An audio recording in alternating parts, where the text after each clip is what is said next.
নমস্কার বন্ধুরা, আজকে রাতের খাবারে নিয়েছি একটু রাঁধুনি আর সর্ষে বাটা দিয়ে পাঁচমেশালি তরকারি করেছিলাম। এর মধ্যে পার্পল কালারের রাঙা আলু আছে বলে এরকম কালো কালো মতো দেখতে হয়েছে, মানে লাল লাল দেখতে হয়েছে। দুটো পরোটা করে নিয়েছি বাটার দিয়ে ভেজে, আর এখানে নিয়েছি একটুখানি ফ্রেঞ্চ ফ্রাইস অথবা আমাদের বাংলায় পাতি আলু ভাজা। এটা আমি এয়ার ফ্রায়াতে করেছি তেল ছাড়া।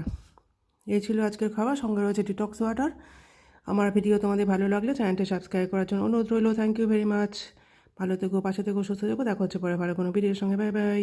Guten Abend, Freunde. Heute zum Abendbrot habe ich vegan gegessen und da habe ich dann 2 Paratha genommen.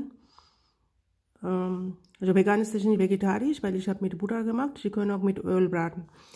Hier habe ich in Pommes genommen ein bisschen und dann eine gemischte Gemüse genommen. Die Farbe ist rot, weil ich rote Süßkartoffel genommen habe. Bitte abonniere meinen Kanal. Dankeschön, auf Wiedersehen.